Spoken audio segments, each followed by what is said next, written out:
하나님을 예배할 수 있는 건강과 모든 영광과 시간과 좋은 날씨와 모든 것을 허락해 주신 하나님을 찬양하고 높여드립니다. 주님 우리를 너무 사랑하셔서 독생자 들려놓기까지 우리를 사랑하여 주셔서 구원하여 주시고 또한 하나님의 나라가 이곳에 선포될 수 있게끔 한 사람 한 사람을 끈으로 세워주시면 감사드립니다. 오늘 예배 가운데 그 확신을 다시 한번 선포하며 나아가길 원합니다. 예배 시작하는 시간부터 마칠 시간까지 주님 홀로 영광 받아주시고 저희가 준비한 찬양과 예배와 경배를 흥량하여 주시옵소서. 예수님 이름으로 감사하며 드려드립니다. 아멘. 다 같이 일어나셔서 찬양해 주시면 감사하겠습니다. 보라 주님 구름 타시고 나 밟을 때에 다시 오시네. 모두 외치세 은혜니 시온에서 구원이 가네. 보라 주님 구름 타시고 나 밟을 때에 다시 오시네. 외치세 은혜니 시온에서 구원이 가네.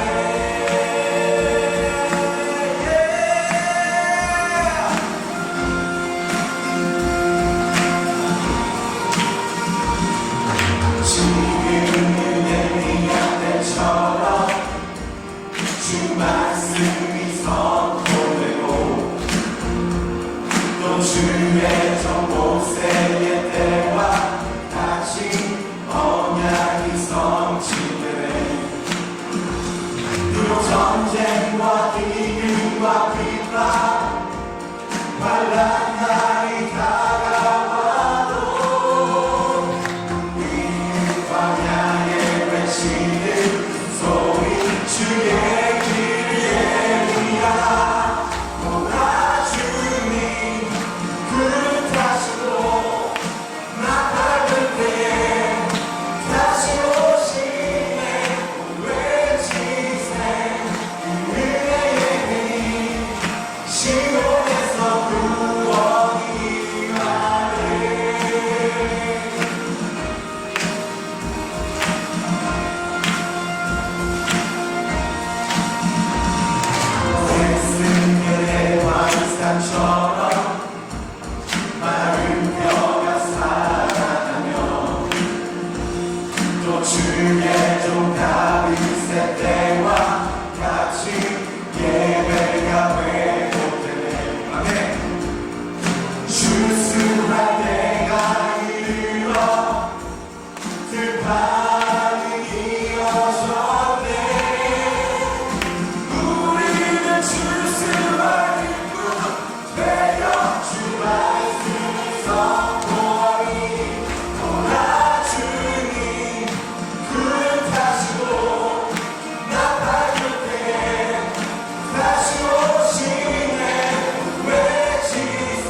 주님께서 창조하신 아름다운 세계와 모든 자연을 주님의 솜씨라는 것을 고백하게 하시니 감사드립니다. 그것이 우리의 최고의 고백임을 다시 한번 선포합니다. 하나님 예배 가운데 함께해 주시고 또한 예배 말씀 전하신 목사님과 함께해 주셔서 예배가 하나님께 가장 기쁜 예배가 될 수 있도록 예서 인도해 주시옵소서. 다 같이 고백하면서 기도하도록 하겠습니다. 하나님 감사합니다. 함께해 주시고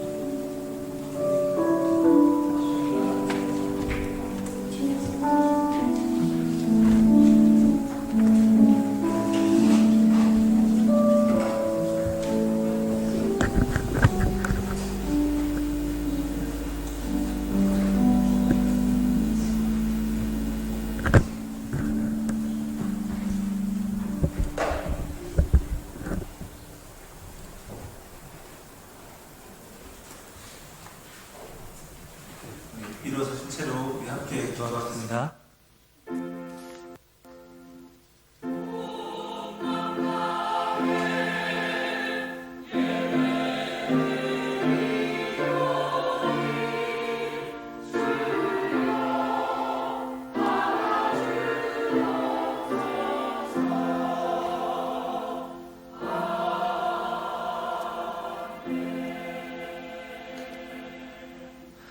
여호와의 집 우리 여호와의 성전 곧 우리 하나님의 성전 뜰에 서 있는 너희여 여호와를 찬송하라. 여호와는 선하시며 그의 이름이 아름다우니 그의 이름을 찬양하라. 아멘. 사도신경으로 우리 신앙을 고백하겠습니다. 나는 전능하신 아버지 하나님 천지의 창조주를 믿습니다. 나는 그의 유일하신 아들 우리 주 예수 그리스도를 믿습니다. 그는 성령으로 잉태되어 동정녀 마리아에게서 나시고 본디오 빌라도에게 고난을 받아 십자가에 못 박혀 죽으시고 장사된 지 사흘 만에 죽은 자 가운데서 다시 살아나셨으며 하늘에 오르시어 전능하신 아버지 하나님 우편에 앉아 계시다가 거기로부터 살아있는 자와 죽은 자를 심판하러 오십니다. 나는 성령을 믿으며 거룩한 공교회와 성도의 교제와 죄를 용서받는 것과 몸의 부활과 영생을 믿습니다. 아멘. 찬송가 208장 하시겠습니다.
허인경 집사님 기도해 주시겠습니다.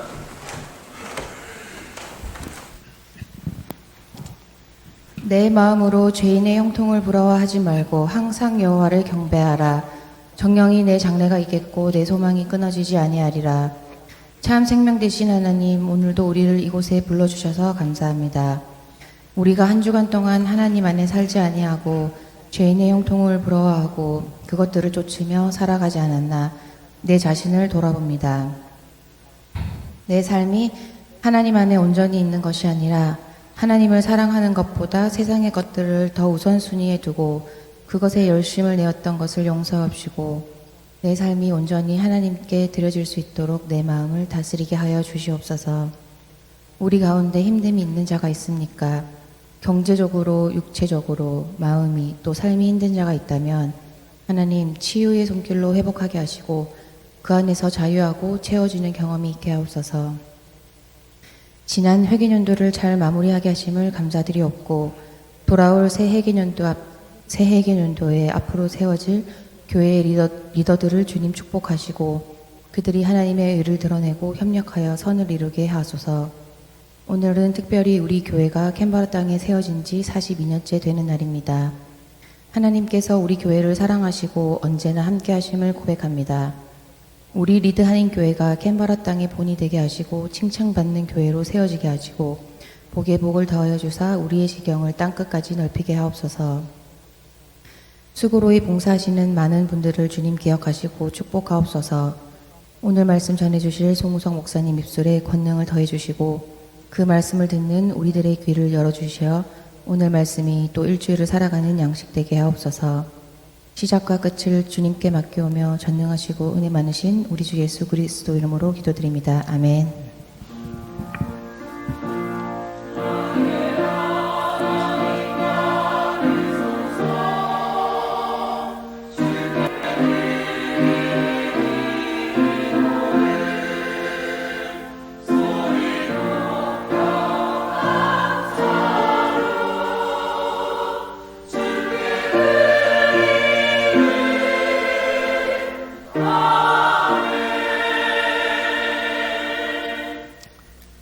최재영 성도님 성경 봉독해 주시겠습니다.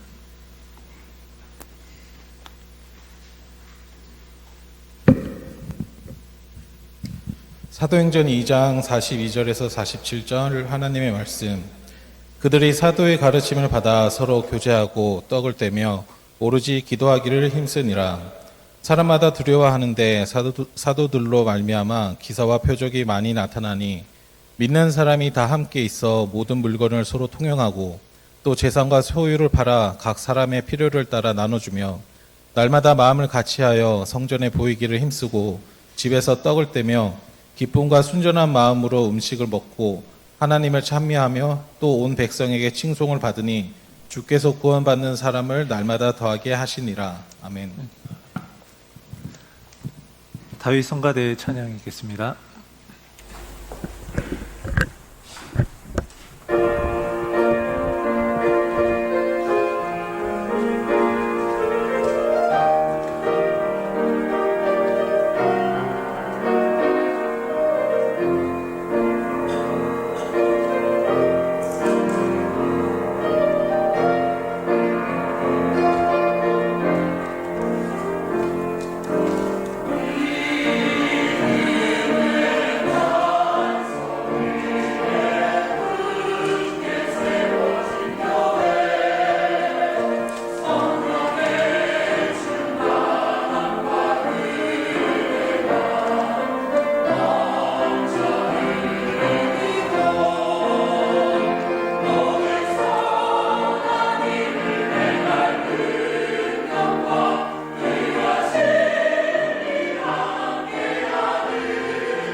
이 찬양을 들으면 항상 마음이 뜨거워지는 느낌이 항상 많이 듭니다.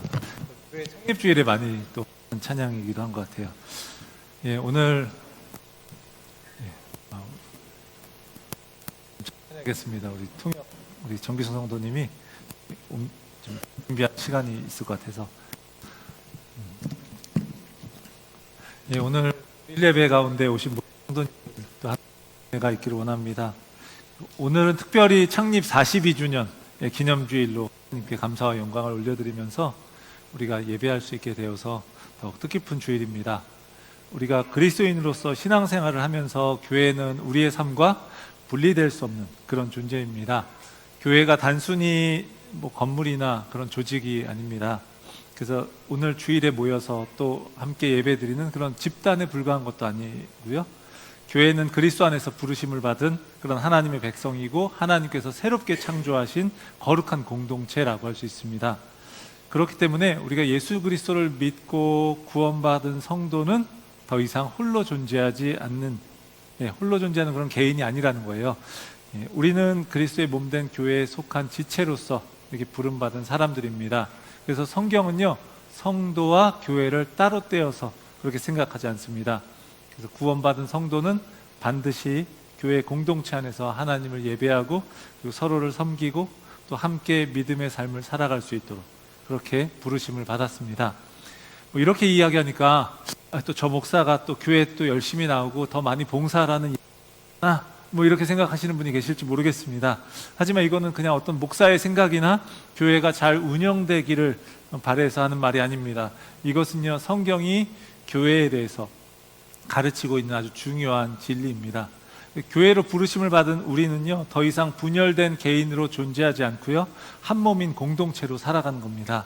성경은 교회를 그리스도 안에서 한 몸이며 한 가족이라고 말씀합니다. 가족 하면은 어떤가요? 가족이 정말 싫은 분들도 계실지 모르겠지만 가족은요, 그래도 그 어떤 관계보다 결속력이 강합니다. 가족은 서로 연결되어 있고 영향을 주고받으면서 살아가게 됩니다. 기쁨도 함께 나누고 무거운 짐도 아픔도 함께 짊어집니다. 근데 성경이 교회를 가족이라고 부르는 건요, 교회가 얼마나 서로 연결되어 있고 또 서로 의지하며 살아가는지를 잘 보여주는 거예요. 교회는 단지 인원수가 많아서 재정이 넉넉하고 그래서 다양한 프로젝트를 계획하고 그것을 이룬다고 해서 그렇게 살아있는 교회가 되는 게 아닙니다. 하나님을 알지 못하는 그런 세상의 조직과 구별되는 하나님 나라의 생명이 나타나야 하는 거예요. 교회가 영적인 가족으로서 하나로 연결되어 있다면 그의 합당한 모습이 자연스럽게 나타날 것입니다. 그럴 때 우리는 비로소 생명이 살아있는 참된 교회라고 할 수 있는 거예요. 우리 창립 기념주의를 맞이해서 단지 우리가 교회의 그 지난 역사를 기억하는 것에 그치는 것이 아니라 하나님께서 우리를 교회로 부르신 목적이 무엇인지 한번 생각해 볼 수 있기를 원합니다. 또한 참된 교회로서 주님의 생명을 이 세상 가운데 드러내면서 살아가는 우리 모두가 되기를 원합니다. 오늘 본문에서 나타나는 성령 강림 이후의 초대교회는요, 생명이 살아있는 참된 교회의 모습을 아주 잘 보여주는 그런 원형과도 같았습니다. 오늘 말씀에 나타나는 초대교회의 모습을 우리가 깊이 묵상하면서요, 우리 캠버레리 단임교회가 생명이 살아있는 참된 교회, 그런 교회로서 이 땅에서 그리스도의 사랑과 복음의 능력을 나타낼 수 있기를 원합니다. 본문을 통해서 보게 되는 그러면 생명이 살아나는 참된 교회, 거기에 나타나는 모습은 무엇일까요? 먼저 교회로서의 삶에 헌신한다는 겁니다. 오늘 본문의 앞부분에 나오는 이야기가 무엇이죠? 2장 그 앞부분에 나오는 이야기. 오순절에 모인 사람들이 있는데 성령이 거기 임하시고 베드로를 통해서 예수 그리스도의 십자가의 복음에 대해서 듣습니다. 베드로는 그들에게 예수 그리스도에 대해서 증거하고 나서 복음을 듣고 회개하여서 믿으면 성령을 선물로 받게 될 것이다, 이렇게 선포했어요. 베드로의 선포의 내용을 받아들인 사람들이요, 세례를 받았는데 3,000명이나 되었다고 합니다. 사도행전 2장 41절을 한번 보면 그렇게 이야기하고 있어요. 그 말을 받은 사람들은 세례를 받음에 이날의 신도의 수가 3,000이나 더하더라. 이렇게 해서 신약의 교회가 탄생되었습니다. 이 교회는요, 바로 믿음으로 세례를 받은 성도들이었어요. 교회는 회심한 사람들의 공동체입니다. 이들은 교회로서의 삶에 이제 힘썼어요. 42절의 말씀을 보면 이렇게 이야기합니다. 그들이 사도의 가르침을 받아 서로 교제하고 떡을 떼며 오로지 기도하기를 힘쓰니라. 여기서 힘썼다라는 말은요, 헌신하다, 중단하지 않고 인내하며 지속하다라는 의미가 있습니다. 중단하지 않고 인내하며 지속하다. 그러니까 그들은 교회로서의 삶에 헌신했고요, 그 삶을 중단하지 않고 인내하면서 지속했다는 거예요. 이 구절에서 그들이 교회로서의 삶에 헌신한 것이 구체적으로 네 가지의 모습으로 나타나는데요. 먼저 교회로서의 삶을 가르침, 교제, 떡을 땜, 기도, 이 네 가지로 정리하고 있습니다. 먼저 사도의 가르침을 받았다라는 거예요. 교회로서의 삶에서 가장 중요한 게 무엇인가요? 사도적 가르침이에요. 예수 그리스도와 그분이 하신 모든 사역, 특별히 십자가와 부활의 사역, 그 안에서 나타난 하나님의 구원의 계획, 그에 대한 또 신앙 고백 위에 교회가 세워져 있는 거예요. 이게 없으면 교회가 아닌 겁니다. 이것은 교회가 교회되게 하는 데 있어서 가장 중요한 거예요. 예수님께서 제자들에게 너희는 나를 누구라 하느냐? 이렇게 이야기했을 때 베드로가 주는 그리스도시요 살아계신 하나님의 아들이십니다 라고 대답했었죠. 그러자 예수님이 베드로를 칭찬하시면서 마태복음 16장 18절에서 이렇게 말씀하십니다. 세 번역으로 한번 보겠습니다. 나도 너에게 말한다. 너는 베드로다. 나는 이 반석 위에다가 내 교회를 세우겠다. 베드로가 반석이란 뜻이죠. 나는 이 반석 위에다 내 교회를 세우겠다. 죽음의 문들이 그것을 이기지 못할 것이다. 베드로를 통해서 말씀을 듣고 세례를 받은 사람이 3,000명이나 되었다고 하는데, 그들은 회심하고 나서 그냥 그 자리에 머물러 있지 않았습니다. 그들은 사도의 가르침을 받는데 힘썼습니다. 그들은 사도들의 권위를 존중하면서 진지하게 말씀을 배웠습니다.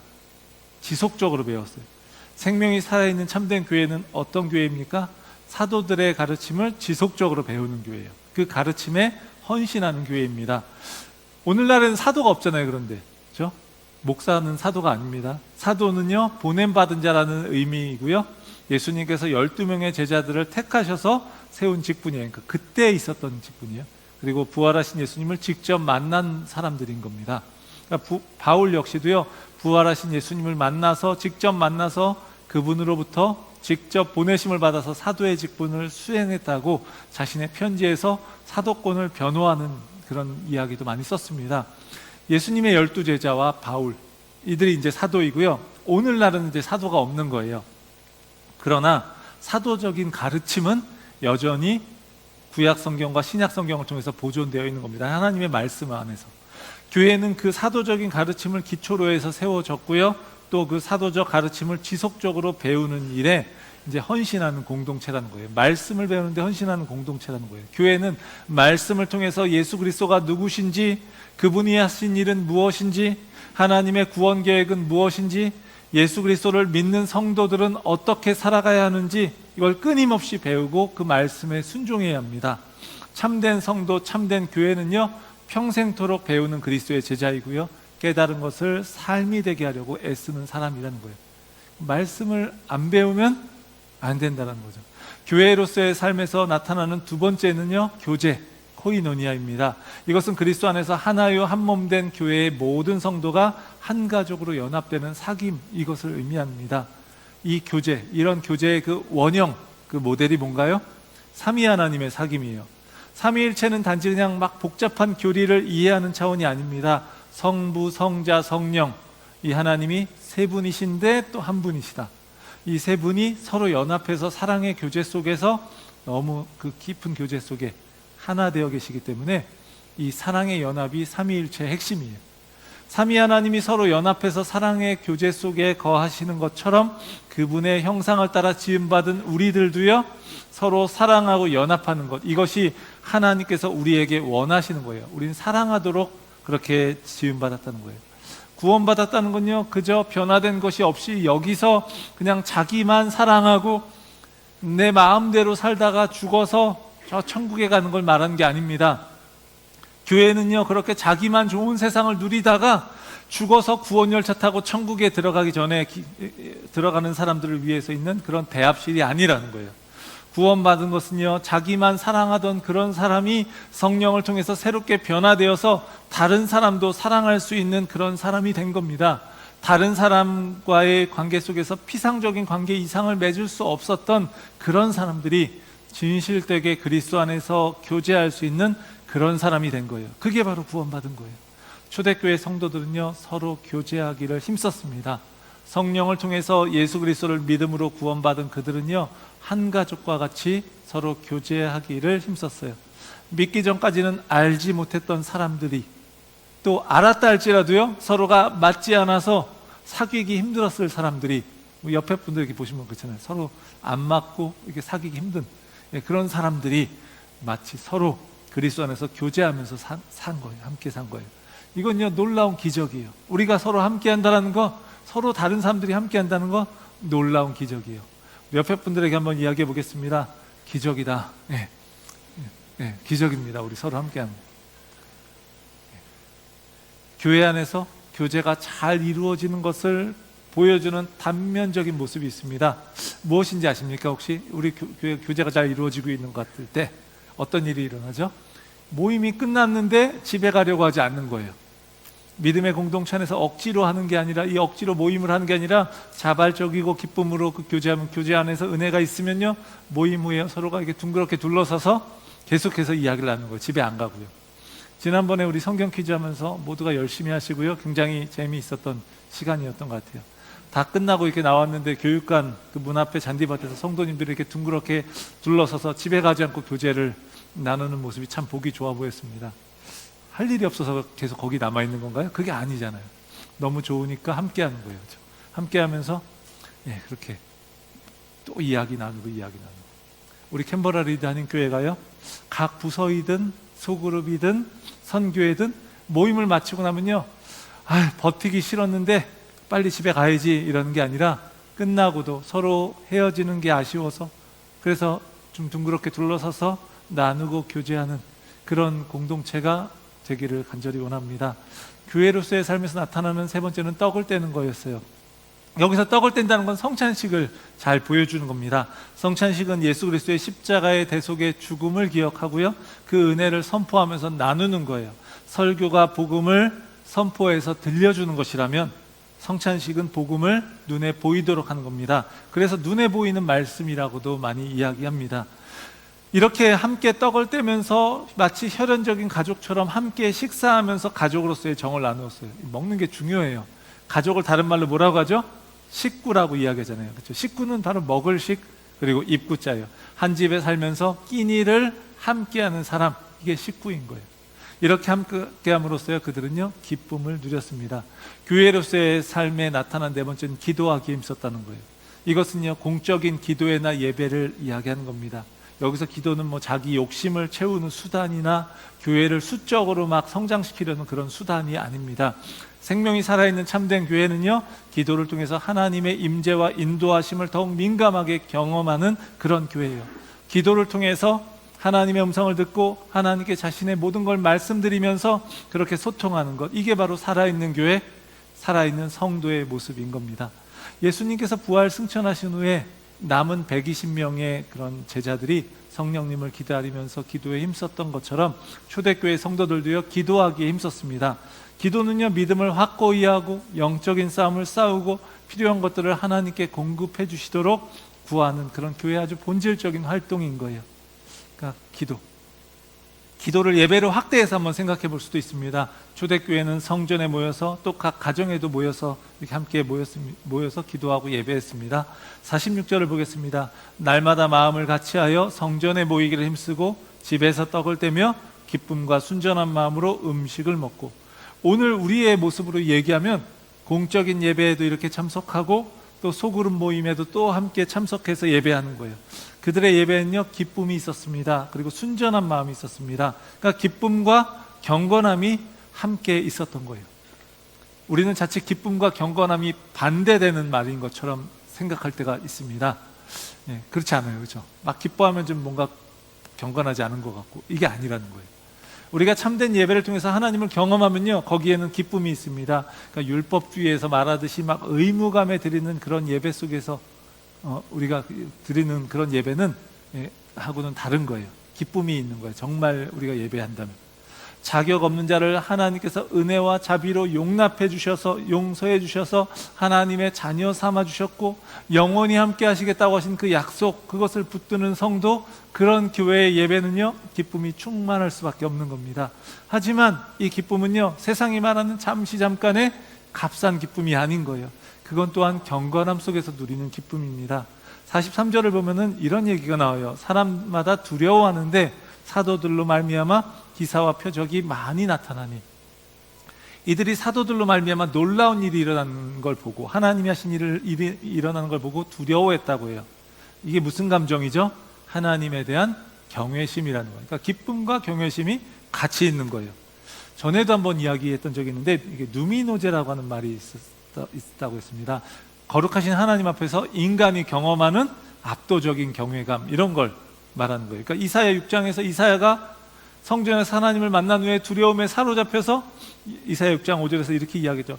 하나님 만나니까 막 기뻐하는 것이기 전에 먼저 화로다 나여 망하게 되었도다. 나는 입술이 부정한 사람이요 나는 입술이 부정한 백성 중에 거주하면서 만군의 여호와이신 왕을 배웠음이로다 하였더라. 이렇게 고백했던 것. 그리고 또 베드로가 예수님을 통해서 그물이 찢어질 듯이 많이 고기를 잡았을 때, 물고기를 많이 잡았을 때 두려움을 느끼고 이렇게 누가복음 5장 8절에서 말하죠. 주여 나를 떠나소서 나는 죄인이로소이다. 이렇게 고백했다는 것. 이게 이제 이 누미노제 같은 거예요. 그러니까 하나님 앞에서의 그 압도되는 경험. 생명이 살아나는 참된 교회는요, 예배를 통해서 하나님으로부터 구원받고 또 자녀된 기쁨을 누리고요. 그리고 그 기쁨을 표현할 뿐만 아니라 거룩하신 하나님 앞에서 경외심을 느끼는 게 함께 나타나는 거예요. 그러니까 우리 찬양할 때도 막 기쁨을 표현했으면 좋겠어요. 사랑하는 성도 여러분, 초대교회 성도는요, 초대교회의 모습은요, 생명이 살아있는 참된 교회의 모습이었어요. 복음에 반응하고 하나님의 은혜를 입은 사람들은 다른 성도들과 함께하고 교회적인 삶에 헌신했습니다. 그들은 진리를 배우고 사랑의 교제를 나누고 떡을 떼며 주를 섬기고 기도하고 이렇게 기쁨과 경건함으로 예배하는 일에 힘썼어요. 우리 캔버라 리드 한인교회의 모든 성도들의 삶 가운데도 이 네 가지가 함께 있기를 원합니다. 진리의 말씀을 지속적으로 배움으로 또 서로 교제하기를 힘쓰면서 함께 떡을 떼고 기도함으로 그저 그냥 교인이 되는 게 아니라 하나님 나라 백성의 모임으로서 하나 되는 우리 모두가 되기를 축원합니다. 둘째로는요, 자신의 것을 기꺼이 나누는 거예요. 초대교회가 한 가족과 같이 교제를 나누었다는 게 구체적으로 드러난 부분이 있습니다. 44절 45절입니다. 믿는 사람이 다 함께 있어 모든 물건을 서로 통용하고 또 재산과 소유를 팔아 각 사람의 필요를 따라 나눠주며, 서로 통용했대요. 그리고 나눠줬대요. 단 한 번 모든 걸 다 팔아서 가난한 자들에게 나눠준 일회성 이벤트가 아니었습니다. 이건 반복적인 행동이었어요. 공동체에 도움이 필요한 사람이 있으면 언제든지 자신의 것을 팔아서 더 어려운 사람들을 도왔다는 얘기입니다. 이걸 사유재산을 인정하지 않는 그런 공산주의 같은 것으로 오해하지 않기를 바랍니다. 공산주의는요, 강제적으로 자신의 재산을 나누는 것이기 때문에 사람들이 열심히 일할 의욕을 잃어버리게 하지만, 이거는 자발적으로 나누는 것이기 때문에 더 큰 기쁨과 의미가 있는 거예요. 자기 재산은 분명히 있지만 그걸 자기 것으로 여기지 않고 함께 사용하는 것처럼 여겼다는 겁니다. 어느 누구도 자기 소유를 자기 것이라고 주장하면서 다른 사람들이 사용하지 못하게 하지 않고요, 자유롭게 내어놓았다는 거예요. 이게 어떻게 가능하죠? 인간의 능력만으로는 절대 불가능합니다. 그건 오직 성령의 역사로 가능한 거예요. 예수님께서 말씀하셨던 것처럼 성령께서 오시니까 그분이 성도들에게 진리를 가르치시고 예수 그리스도를 깨닫게 하셨어요. 성령을 통해서 그들은요, 예수님을 믿는다는 게 무엇인지 그 이해가 더 깊어진 거예요. 예수님을 믿는다는 게 예전에는 그저 종교 생활을 하는 것, 열심히 하는 것, 이거였다면 이젠 그게 아니라, 그것만이 아니라 내 옆에 있는 믿음의 공동체의 한 지체를 돌아보는 것까지 확장하게 되는 거예요. 그걸 깨닫게 된 겁니다. 그들과 교제하면서 이제 함께 일상을 나누다 보니까 다른 지체들에게 어떤 필요가 있는지 알게 되었고요, 자신의 것으로 그 필요를 기꺼이 채워주고자 한 겁니다. 교제가 필요를 보게 하는 거고요, 그 필요를 보는 것이 자신의 것을 기꺼이 내어주는 헌신으로 이어졌습니다. 그러니까 우린 자꾸 만나서 얘기도 나누고 일상적인 얘기도 나누면서 필요를 봐야 돼요. 성령 충만한 성도, 오늘 말씀의 제목대로면 생명이 살아나는 참된 교회는 어떤 모습일까요? 바로 다른 사람을 돌보고 자신의 것을 나누는 그런 모습입니다. 너는 나고 나는 너다 라고 생각하고요, 내 것은 너의 것이고 너의 것은 내 것이다 하는 마음으로 자신의 것을 나누는 겁니다. 근데 그게 아니라 요새 뭐 너의 것은 내 것이고 내 것도 내 것이다, 혹시 이렇게 생각하시는 분들이 계신지 모르겠어요. 우리 한 번 더 옆에 분들에게 이야기해 보면 좋겠습니다. 너의 것이 내 것이고 내 것이 너의 것이다. 네. 진짜 이것이 실천되기를 바랍니다. 물건을 나눔으로써 그저 어려운 사람을 도와주는 그런 정도가 아니라 서로가 남이 아니라 한 가족이라는 것을 증명하는 거예요. 우리가 참된 교회가 되면요, 눈에 보이지 않았던 사람들이 보이게 될 겁니다. 그리고 상대방의 어려움이 느껴지게 될 것이고 돕고자 하는 마음이 생길 겁니다. 나와 상관없었던 그런 사람이 이제는 나의 가족이고요, 그를 위해 내 것을 내어줄 마음이 이제 생길 거예요. 대가를 바라지 않는 겁니다. 그런 것엔 그저 값없이 받은 하나님의 은혜가 마음 가운데 가득하기 때문에 이제 그로 인해서 내 것을 내어주고 나누는 것이 오히려 더 큰 기쁨이 되는 거예요. 사도행전 4장에도요, 초대교회의 모습이 그렇게 그려집니다. 사도행전 4장 32절에서 35절을 보겠습니다. 우리 한번 이거 읽어보면서 한번 제가 이따가 질문하는 거에 하나 맞춰보시면 좋겠습니다. 믿는 무리가 한 마음과 한 뜻이 되어 모든 물건을 통용하고 자기 재물을 조금이라도 자기 것이라 하는 이가 하나도 없더라. 사도들이 큰 권능으로 주 예수의 부활을 증언하니 무리가 큰 은혜를 받아 그 중에 가난한 사람이 없으니 이는 밭과 집이 있는 자는 팔아 그 판 것의 값을 가져다가 사도들의 발 앞에 두매 그들이 각 사람의 필요를 따라 나누어 줍니다. 본문이 전체가 한 슬라이드에 안 나오지만 우리가 좀 읽었잖아요. 초대교회의 모습에서 없는 두 가지가 무엇이죠? 맞춰보시기 바랍니다. 초대교회에 없는 두 가지. 한번 본문을 쭉 보여주실까요? 다시 한번. 두 가지가 없어요. 뭐라고 했죠? 재물을 자기 것이라고 하는 이가 없었다, 이렇게 이야기하고요. 또 하나 또 없는 게 뭐죠? 가난한 사람이 없었다. 가난한 사람이 없었다는 건요, 구약 시대에 이스라엘 백성 때부터 하나님 나라의 큰 특징이었어요. 그게 가난한 사람이 없는 거. 하나님께서 이스라엘 백성들이 광야에 있을 때부터 율법을 주셨고요, 그리고 그들이 하나님 나라 백성답게 살도록 훈련시키시고 말씀해 주셨어요. 신명기 15장 4절 5절 보면요, 이렇게 이야기합니다. 내가 만일 내 하나님 여호와의 말씀만 듣고 내가 오늘 내게 내리는 그 명령을 다 지켜 행하면 내 하나님 여호와께서 내게 기업으로 주신 땅에서 내가 반드시 복을 받으리니 너희 중에 가난한 자가 없으리라. 내게 내리는 그 명령을 다 지켜 행하면, 이거 좀 짧게 말하면 뭐죠? 율법대로 살면, 율법을 잘 지키고 살면 가난한 자가 없어질 거래요. 왜냐하면 율법은 가난한 자가 있으면 도와주라고 하거든요. 가난한 자가 없는 하나님 나라 공동체가 가능한 건요, 바로 하나님의 백성들이 하나님의 통치를 따를 때, 다시 말하면 하나님의 율법의 기쁨으로 순종함으로 그 가진 것을 서로 나눌 때 가능해지는 거예요. 그러면 가난한 자가 없어지는 거예요. 근데 이스라엘 역사 속에서 실제로 가난한 사람들이 없었던 때가 없었습니다. 항상 가난한 사람들이 있었어요. 그건 뭘 의미하는 거죠? 이스라엘 백성들이 율법대로 살지 못했다는 걸 보여주는 겁니다. 그런데 초대교회가 이런 놀라운 삶을 살 수 있었던 것은 사도들이 전한 복음으로 인해서 은혜를 받았기 때문이고요, 그로 인해서 한 마음 한 뜻이 되었기 때문입니다. 억지로 나눈 게 아니에요. 그래서 서로 자발적으로 나누면서 가난한 사람들이 없게 되는 거예요. 초대 교부인 크리소스톰이라는 분이 이런 이야기를 했어요. 초대교회를 이렇게 묘사했다고 합니다. 아무도 자기 것을 자기 것으로 여기지 않는 천사 같은 단체였다. 천사 같은 단체였대요. 악의 뿌리가 잘려나갔고, 아무도 비난하지 않았고, 아무도 시샘하지 않았다. 아무도 인색하게 굴지 않았다. 거기에는 교만도 치욕도 없었다. 가난한 사람들은 부끄러움을 몰랐으며 부자들은 거만함을 몰랐다. 오늘날 세상의 문화는요, 어떤가요? 내 것을 소유하기에 급급하고 때로는 무정하게 다른 사람들의 것을 빼앗으면서까지 만족을 느끼는 경우도 있습니다.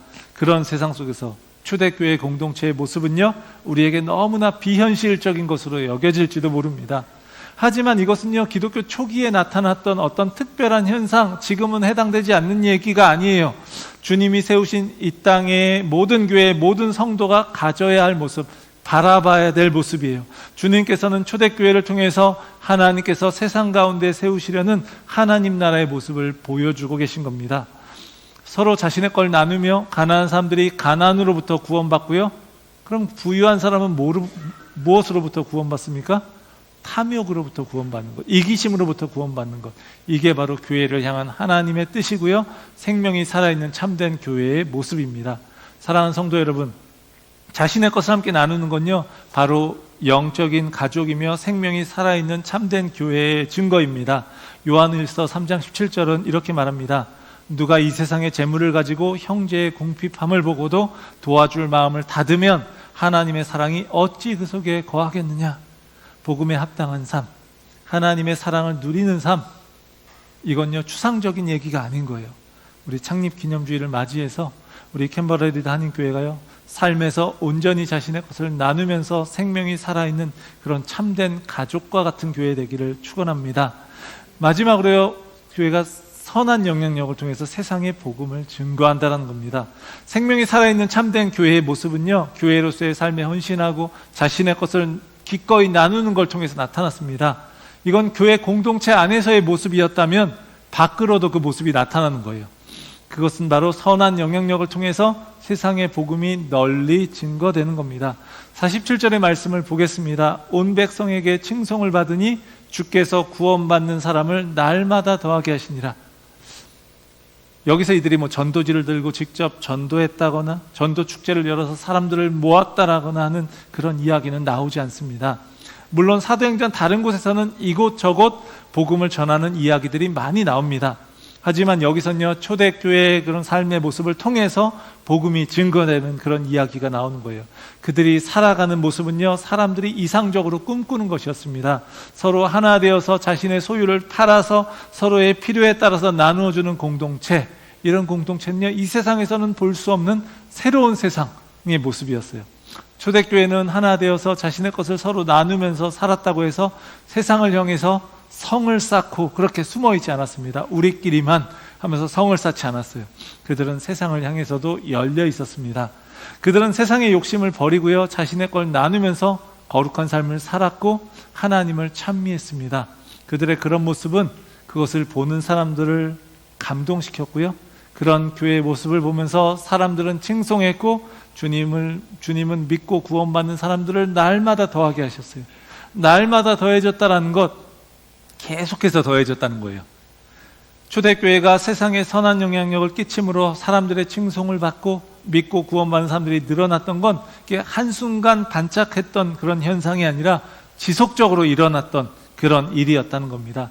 날마다 예배하고 교제하고 기도하는 공동체, 서로 자신의 것을 나누면서 어려운 이들을 돌보는 공동체에 우리 하나님께서는 날마다 구원받는 백성을 보내주시는 것이 당연한 일인 거죠.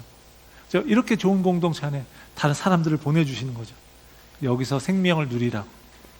기독교의 발흥이라고 한 책이 있습니다.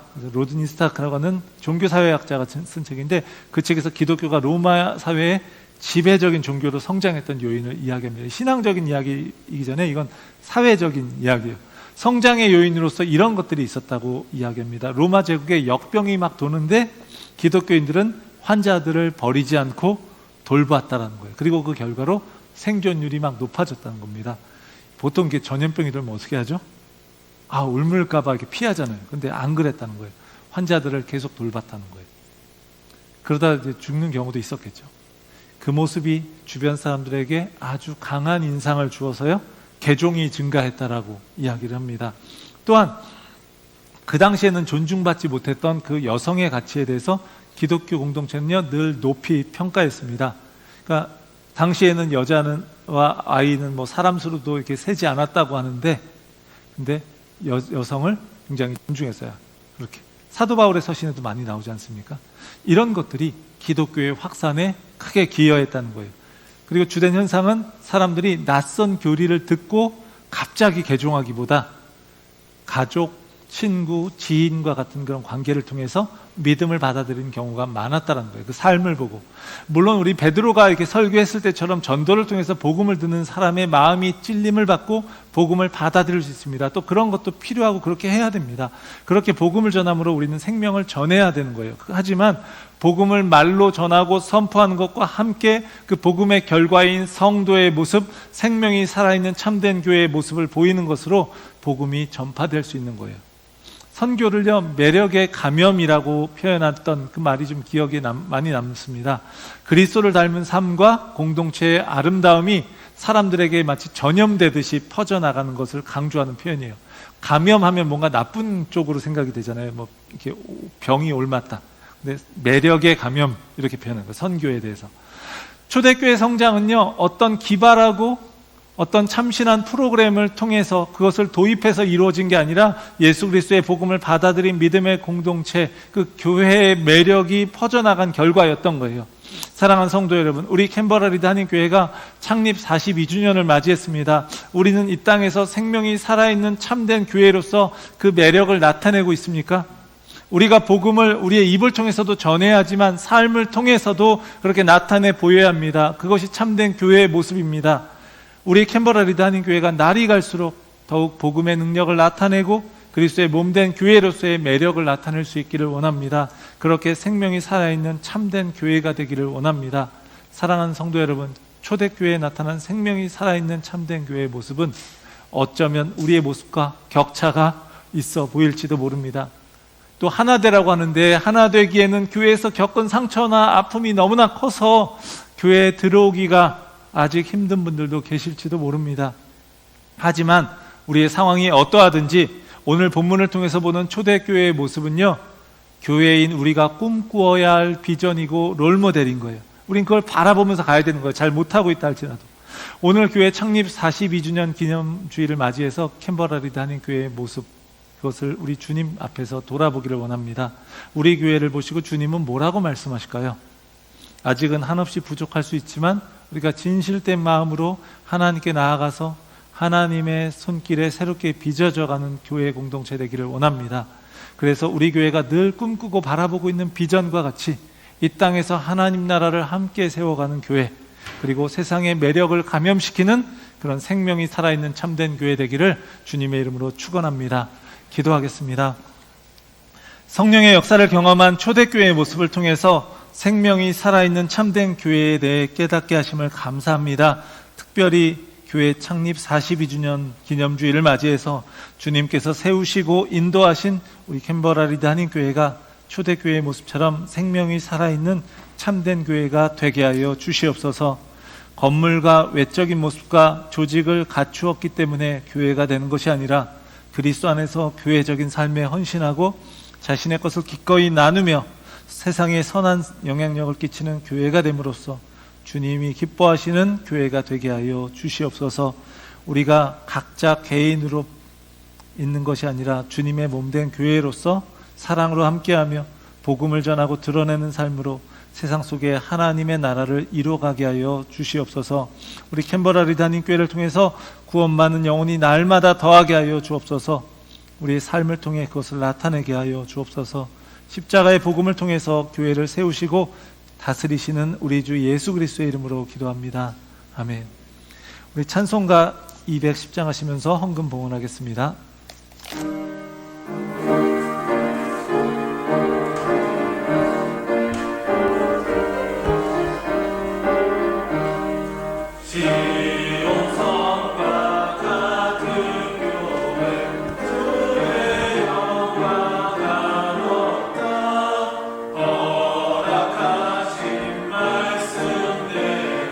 주가 진리 세웠다.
말씀을 드렸습니다. 작은 물질이 쓰여질 때마다 하늘의 복이 임하게 하시고 교회를 통해 아름다운 복음이 전해지게 하여 주시옵소서. 성도들의 삶을 축복하여 주시고 늘 하나님의 공급하시는 손길로 채워주옵소서.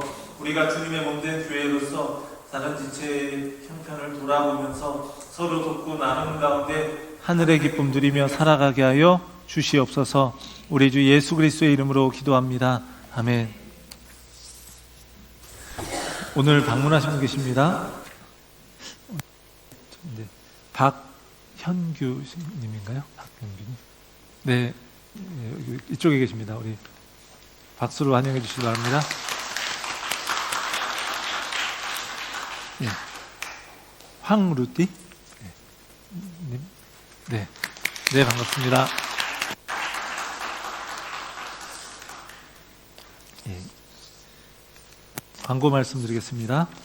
오늘 교회 창립 42주년 기념주일입니다. 교회를 세우시고 인도하신 하나님께 감사드리고요. 또 우리 머리 대신 교회의 머리 대신 예수 그리스도 안에서 우리가 한 지체로서 하나님 나라를 이 땅에 함께 이루어가는 참된 교회 되기를 바랍니다. 오늘 보통 우리 창립주일 되면 예배 끝나고 나서 문 앞에서 함께 단체 사진 촬영을 했는데 오늘도 또 이렇게 하도록 하겠습니다. 조금 시간이 좀 지체될 수 있지만 그래서 오늘 또 의회원 선출 후보자 추천이 있기 때문에 공동의회원 여기 밑에 파란색 박스에 이름이 있는 분들은 좀 남아서 있고 체크해 주시면 되거든요. 그래서 그분들은 이제 체크해 주시고 이 공동의회원에 해당되지 않는 분들은 좀 이렇게 의자 몇 개만 갖다 주셔서 세팅해 주시면 그렇게 해서 이제 이거 얼른 체크하고 그 다음에 모여서 함께 사진 촬영하고 그리고 점심 식사하도록 하겠습니다. 오늘 점심은 선교회별로 이렇게 준비를 하셨다고 하는데 우리 각 선교회별로 정말 애써서 이것저것 많이 준비하신 것 같아요. 그래서 함께 또 귀한 식사 함께 나누면 좋겠습니다. 먹는 게 중요하다고 했죠. 아까 말씀에서 함께 먹고 함께 나누면서 오늘 귀한 시간 되었으면 좋겠습니다. 우리 통역해 주신 정규승 성도님께 감사드립니다. 그리고 청년부 반찬 신청하신 분들은 교회 냉장고 안에 비치해둔 반찬 김치 오늘 준비해 두셨다는데 챙겨가시면 되겠습니다. 또 함께 하시고자 하는 분들은 선교사역부로 또 얘기해 주시면 되겠습니다. 언제든 환영합니다. 중보기도 모임이 6월 27일 토요일 오후 2시에 도로지원소에서 있습니다. 우리 6월 첫째 주에도 했었는데 5월 달에 좀 못해서 했고요. 이번 6월 27일에도 함께 모여서 새 회계연도도 준비하는 과정에서 우리 함께 많이 모여서 기도하러 오셨으면 좋겠습니다. 그리고 유스코스타 7월 8일부터 10일까지 있습니다. 그걸 위해서 우리 청소년들 참석하는 청소년들 9명이 참석하는데 위해서 기도해 주시고 우리 함께하는 우리 청년들이 교사로 참석하는 우리 청년들 위해서 그리고 또 우리 그곳에 있는 스텝과 오시는 강사님들 위해서 우리 계속해서 기도해 주시면 좋겠습니다. 선교회별로 총회를 통해서 이제 정기 공동회의 전까지 선교회장을 선출해 주셔야 되는데 오늘 이 재편성 명단을 제가 못 드렸어요. 그래서 어제 늦게 이제 하면서 근데 이 재편성을 한 명단을 제가 이제 선교회장님들한테 드리겠습니다. 그러면 이제 연락을 하시고요. 그리고 연락 받으시면 모여서 함께 또 이렇게 총회를 하시면 되겠습니다. 정기 공동회의가 7월 5일 첫째 주일 2부 예배 후에 있습니다. 그래서 오늘 2부 예배 후에 교회 의회원 후보 선출을 해야 되는데 요 파란색 박스에 있는 이름이 있는 분들은 다 남아주시면 되겠습니다. 오래 걸리지 않을 것 같습니다. 금방 하시면 되고요. 성경 읽어진의 구약 이게 좀 잘못 나갔는데 제 첫 번째 9월 7일부터 시작됩니다. 9월 7일부터 12월 7일까지 13주간 있고 줌으로 매주 월요일 오후 7시에서 9시까지 진행됩니다. 3개월의 구약을 완독하거나 구약을 이해하며 읽고 싶은 분들은 신청해 주시기 바랍니다. 그래서 교재비와 이게 이제 한국에서 오니까 배송료까지 해서 100불 내주시면 되겠습니다. 우리 전하영 청년 귀국했고요. 허성용 청년 6월 27일 이번 돌아오는 토요일 오후 1시 20분에 이제 결혼 예식이 있습니다. 서울 구로구에 있는 이제 결혼 예식장에서 있기 때문에 우리가 가긴 어렵지만 함께 위해서 결혼 예식 위해서 예배 위해서 기도해 주시고 또 이제 결혼한 자매를 데리고 또 와서 이제 호주에서 함께 생활할 텐데 믿음의 가정으로 잘 세워지도록 위해서 기도해 주시면 좋겠습니다. 우리 다 함께 자리에서 일어나시겠습니다. 우리 옆에 분들에게 인사하겠습니다. 우리 생명을 살리는 참된 교회 됩시다.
예배 끝나고 우리 공동의회원 분들은 앉아서 좀 계시고요. 그리고 이제 공동의회 아닌 청년들 중에서 좀 도와주셨으면 좋겠습니다. 저기 강당에서 의자 몇 개 또 가지고 오셔서 이때 사진 촬영 준비해 주시면 감사하겠습니다. 네, 축도하겠습니다.